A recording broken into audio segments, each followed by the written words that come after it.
I'm currently in my daughter's room. I look a little rough now. That's because I get like maybe 4 hours a night, and it's not even consecutive. It's like half an hour here, half an hour there. And my daughter is currently napping next to me. She is still really little, so she's able to like sleep through like basically any sounds. Like if my dog barks really loud or something, she doesn't really flinch at it unless she's like fully awake.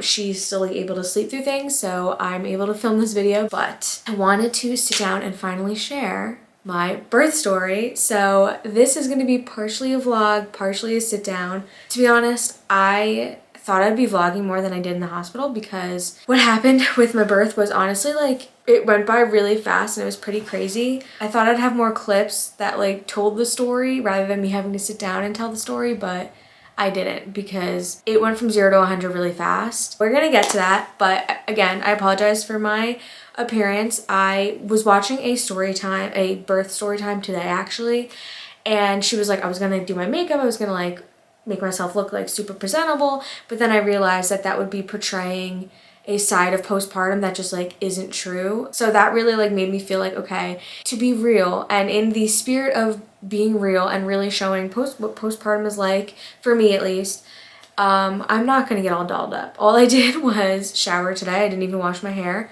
I have it pulled back in a clip, and I have a cardigan over my pajamas, and this is what the face is looking like after having my 11-day-old and not sleeping through the night. So once I go to my 6-week checkup and I get like cleared for everything, hopefully, and everything looks good, I want to do a whole like postpartum like recap video as well, or like 4th trimester recap video. Even though your postpartum changes and everything continue way past 6 weeks, I still wanted to share those fresh postpartum feelings and symptoms and all of that. So anyway, if you hear any grunting or any little coos, that's my daughter. She's fine. I'm literally looking at her right now. We're good.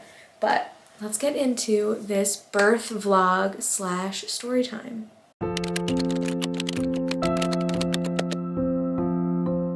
To give you a little background, if you're new to my videos, at my anatomy scan when I was 22 weeks, they mentioned how she was measuring in the 10th percentile for weight, and they were a little concerned, so they had us come back for a growth scan 4 weeks from then at 26 weeks, and she had dropped from the 10th percentile to the 5th, now making our pregnancy high risk / growth restricted. She went up to the 8th percentile at 30 weeks, and then she went back down to the 2nd percentile at 33 weeks, and then she stayed at that like 2nd or 1st percentile until she was born. So from the 3rd percentile to the 9th percentile, you can be induced between 38 or 39 weeks. Anything below the 3rd, so 2nd percentile and below, you would need to be induced at 37. So our May baby quickly turned into an April baby when she was measuring below the 3rd percentile and had to be induced at 37 weeks. So going back to April 24th, 2024, I was 37 weeks and 0 days.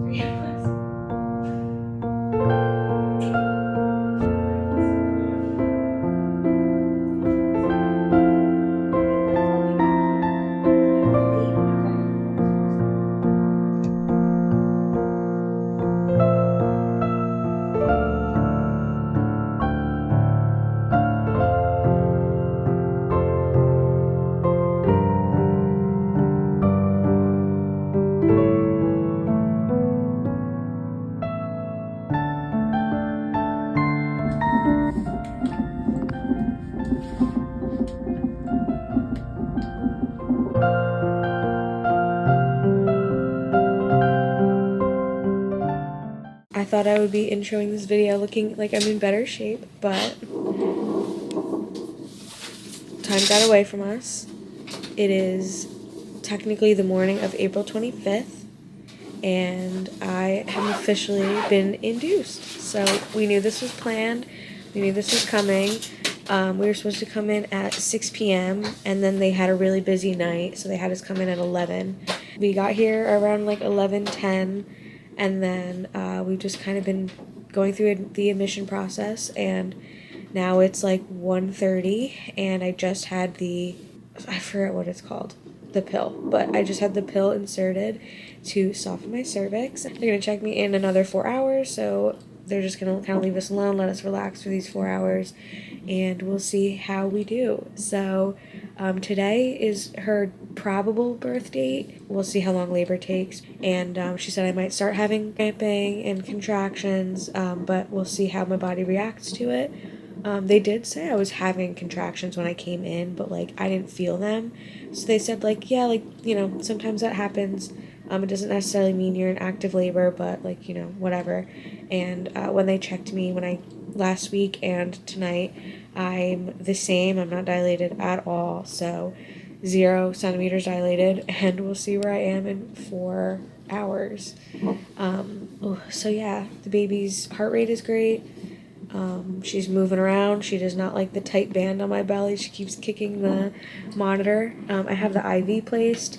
This thing sucks. I do hate it. And yeah, my mom is going to be here at like 7:30 to 8. I look crazy, but it is the start of the birth of our daughter. So I'm really excited, and I can't believe we're here. Zach is... Hi. But anyway, Zach and I brought my laptop so that we can watch Family Guy before we go to bed, as per tradition. It's going to be a lot of waiting around, so I think that's what I'm going to be doing, is waiting around and trying to get rest when I can. That was around 1:30 a.m. I started having some cramping following that. That was about a level 4 pain. But around 2 o'clock, me and my husband tried going to sleep. We watched some Family Guy, or tried to, and my husband went right to sleep. But I was kind of up, basically like on and off the whole night, every couple of hours with waking up because of my pain, because I was starting to have contractions, and because of the nurse coming in and doing my vitals. And oh my gosh, one thing I heard from like a labor and delivery story time that like didn't stick with me until it was happening to me was how often you have to ask the nurses to come in and like readjust your monitor.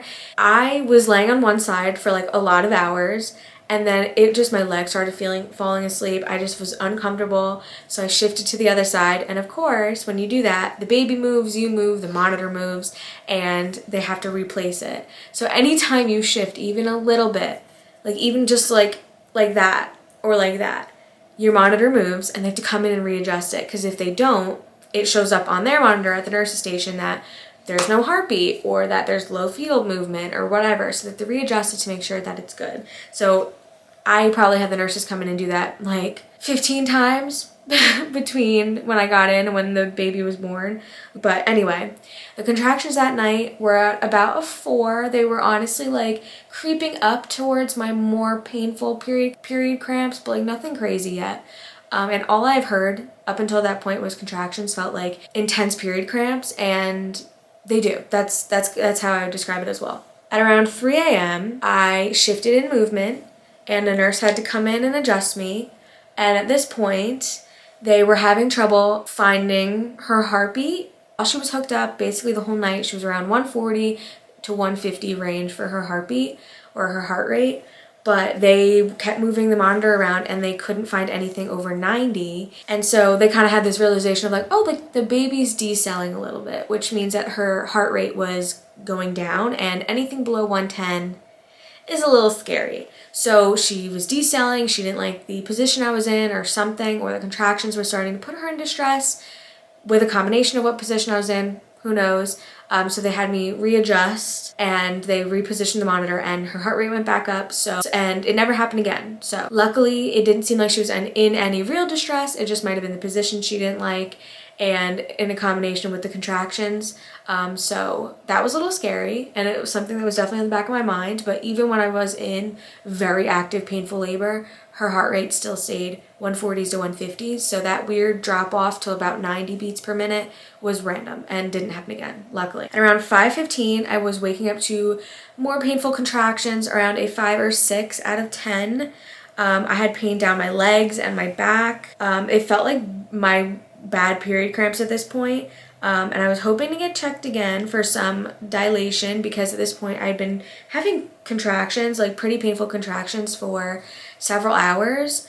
And so at around 6:20 a.m. they came back in and they checked me, and they said that I was about a less than a fingertip. So what I'm learning now is I was not even a centimeter, but I was maybe like half a centimeter, which at that point, with how much pain I was feeling and how slow I was progressing, was a little bit frustrating, because at this point they had induced me for 5 hours, and to have only half a centimeter was discouraging to me, but to them they were like, we'll let you keep on rocking with this. We'll come and check you later this morning. Between 6:20 a.m. and 12:30 p.m. that day, they didn't come to check me.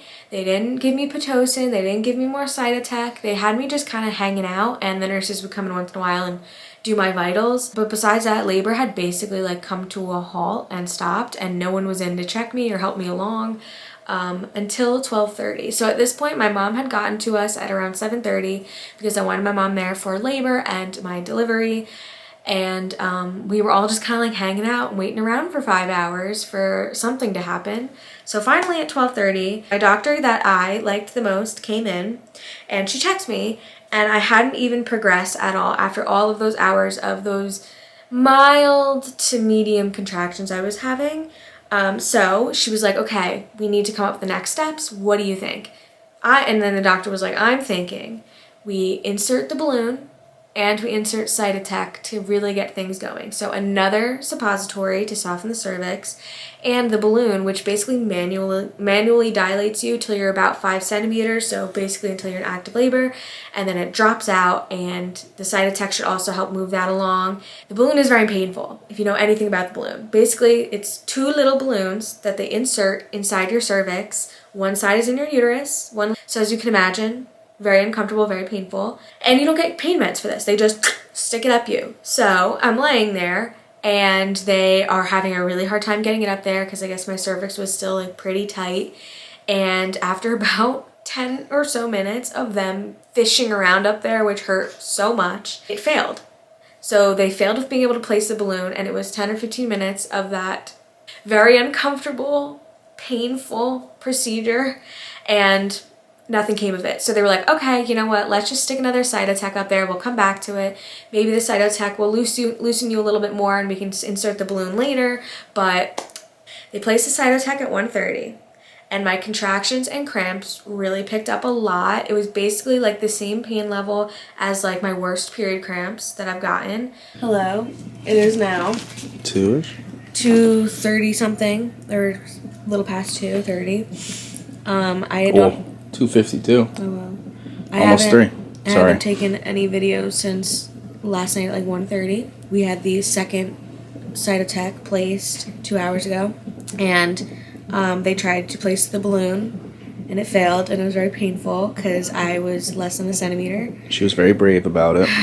And now, so that failed, but because of all the stuff they were doing in my cervix, I got to 1 centimeter now.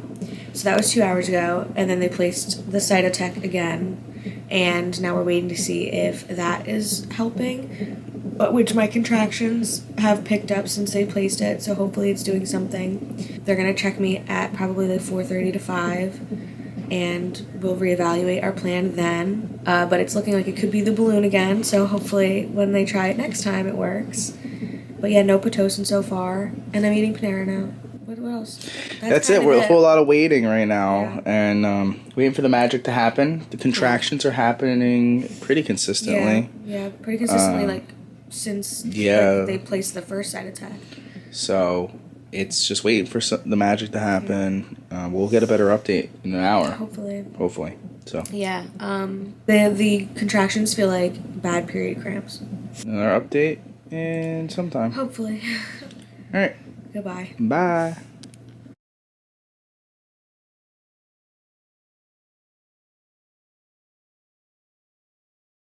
They started picking up a lot and starting to get more painful, again, going back down the legs and the back like I had earlier when they first placed the first round of Cytotec.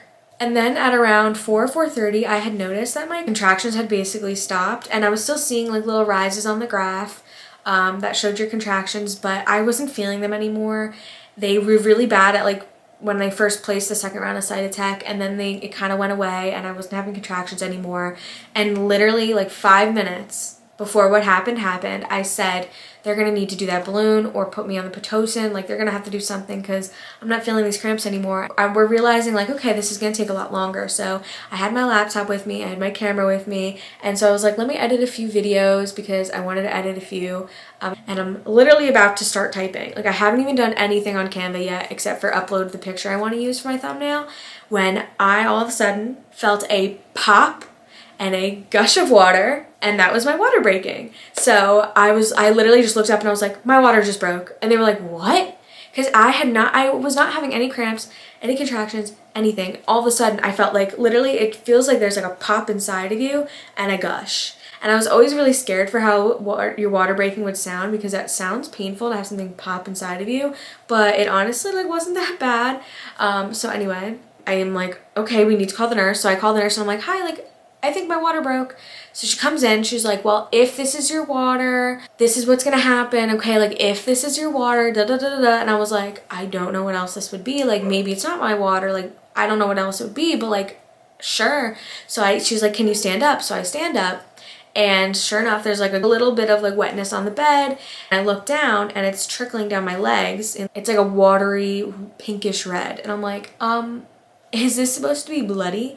And my mom was like, yes, that's fine. Like, that's your mucus plug also coming out. Like, don't worry about it. Like, you're good. And I was like, okay, like, I don't know why. I just always thought the water would be clear. So if you didn't know this and you haven't lost your mucus plug or whatever, your water breaking is going to be a little bit bloody. I didn't know this. So anyway, I have like pinkish watery blood like running down my legs. And every so often, every time I'd move, I'd feel more. My contractions really picked up, like really, really fast. All of a sudden, my first contraction was like, wow, okay, this really hurts. So at this point, my contractions really, really started, and they were definitely more painful than any contraction I had felt at this point, and it happened very suddenly. And so I get back in the bed, and the doctor finally comes in, and she checks me, which it was happening during a contraction, and I don't know if it just hurts more after your water breaks, but that cervical check really, really hurt. Not to scare anyone, but that one was very uncomfortable. I was like writhing in pain. So anyway, they check me and she's like, you're still only 1 centimeter. Like I don't know what to tell you, but that was definitely water breaking. So I was like, okay. So she was like, let's just let you contract a little bit more. I'll check on you in a little bit, but basically just kind of keep doing what you're doing. Seems like your body is taking you into labor naturally. So at this point, I had only had the 2 rounds of Cytotec. I had no Pitocin. Didn't have the balloon, nothing. It was just a Cytotec, which was softening my cervix, which I guess triggered my body to be like, okay, she's in labor. Let's send out some oxytocin, which is what causes you to have contractions. And Pitocin, which is what they use to induce a lot of labors, is an artificial version of the hormone oxytocin that your body naturally produces. So contractions started getting really unbearable. And around 5:30 p.m. I was writhing in pain and having contractions like every like 2 to 3 minutes, 1 to 2 minutes. I couldn't even tell you. It was very often, and there was very little downtime, and I was in so much pain. I have never felt pain like this before. I was at this point where I was literally crying and like begging for someone to help me. Also, they had no room for me in the labor and delivery unit. I was still in the mom and baby unit where they first checked us in. So the whole ward is pretty quiet. No one's in labor in there except for me. And I'm writhing in pain. I'm yelling. I'm groaning like every 1 to 2 minutes loudly because it feels not better, but it's like you're channeling your energy through like moaning and like, oh, you know, like, and what I was doing is they brought the bed up and I was leaning over the bed and basically moaning in pain and swaying back and forth, and that was the only thing that would help me. Side note, go watch my like hospital bag video because I include it in there, but if you don't bring a little portable fan, battery operated fan, and make sure it's charged for your labor, you're gonna regret it because it saved my life, honestly, because it got so hot in that room. So I had the fan going in my face, and then I had my husband holding my hand in one hand. At this point, I was writhing in pain. It was the worst pain I'd ever felt in my life. I was literally just like, I need help. Someone help me. Like, someone get me medication. So the doctor or the nurse comes in. I think it was the doctor. And she's like, you have 2 options. Either you do the IV narcotics or you do the epidural right now. People have different feelings about the epidural. I was gonna get it, but I just didn't know when. So I was like, okay, I guess I'll do the IV just to like take the edge off and like to allow me to like kind of rest a little bit, because I don't want to get the epidural right away because I could be in labor for a long time and I don't want to have to get it reset or like get another epidural or whatever else. Because the other thing is, I've heard, and they did tell me this, they also warned me of this while I was in the hospital, that the epidural could slow labor back down. I didn't want to go through all that pain for nothing. I wanted to keep ramping up until this baby was out of me. So I was like, let's just do the IVs and I'll get the epidural like when I have to. By the time I ordered the IV to getting it was maybe about an hour to an hour and a half, which might not sound that bad to someone not in labor, but if you're in labor, and active labor, painful labor, that went from 0 to 100 really fast, you would know that an hour and a half waiting for your pain medication when you're just laboring naturally is unbearable. I got the epidural and I immediately felt better with the contractions, but that didn't last. So as soon as the epidural was placed, I took another 30-minute nap, and during that nap, I was moved to the labor and delivery unit. Finally, I was gonna leave everyone in that mom and baby unit alone with my moans and my groans. And they moved me into a large labor and delivery room, which was really nice. And my mom and Zach got all set up with their stuff again, because every time you move a room, you have to bring everything with you. They move us into the room, and when they have to move me from one bed to the other, I assume like the nurses have like that method to like lift all kinds of different heavy people, where they like do it with the sheet so that it's like easier. I don't know. So I'm figuring they're just gonna lift me, but these 3 nurses are like, okay, can you just shimmy from one bed to the other by moving like your hips and your butt and your legs? And in my head, I'm like, I just had the epidural. Like, no, I can't do that. But I was fully able to move my legs and shimmy onto the other bed, which was my first warning sign of like, did this epidural get placed properly? Is this thing working properly? As soon as they moved me into the other bed, I started to feel more like conscious, and I was like, okay, these contractions are still pretty painful. They're not as bad, but they're still like killing me a little bit. And I started having the sensation of, I have to poop. And if you're in labor, you know, if you have to poop, it means it's time to push. And as soon as they got us in there, like 15 minutes after, I was like, I have to poop. I think this baby's coming. I'm like, this is happening, because I knew in my head, like, this is not, I don't have to actually go number 2. I have to actually deliver this baby.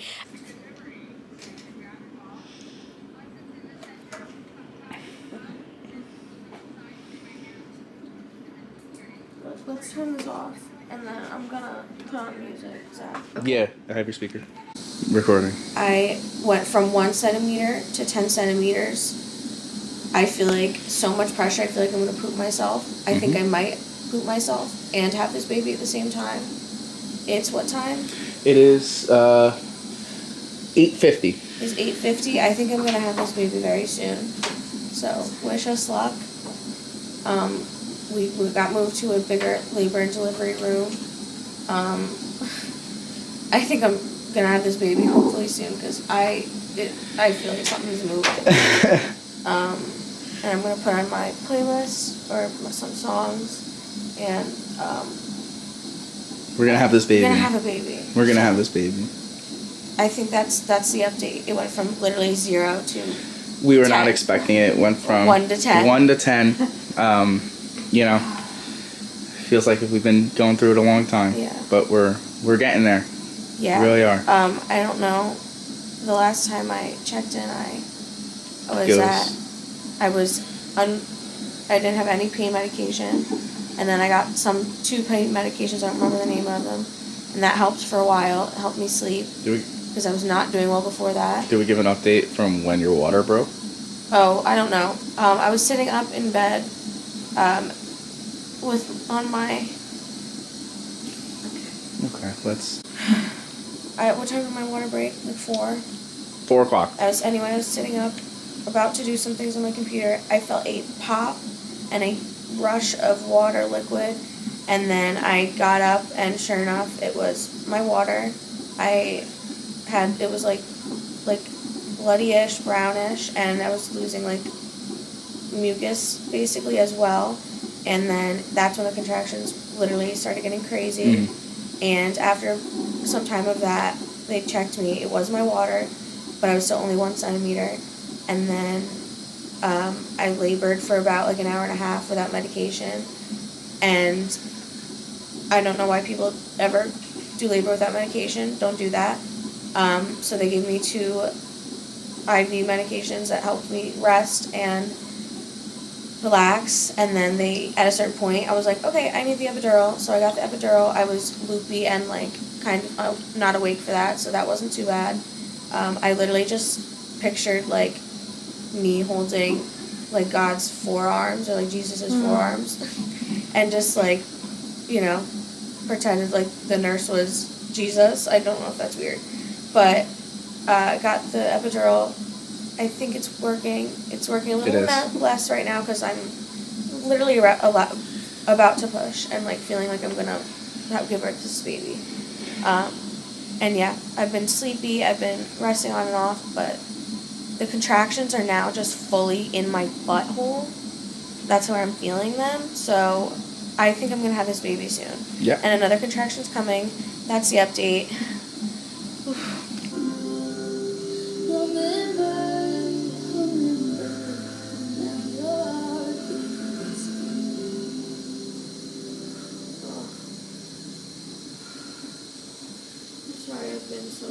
Honey, you're doing amazing. The nurse kept saying like, okay, like sounds good, but your doctor's not even in the building. And I was like, what? My doctor that I had been seeing all day that I originally wanted to deliver this baby left because her shift ended at 6:30, and this was about like 7:30 or 8. And the shift changed, and the next doctor was on call but not at the hospital yet. I guess I literally said to the nurse and to Zach at one point, like, I'm holding this baby in.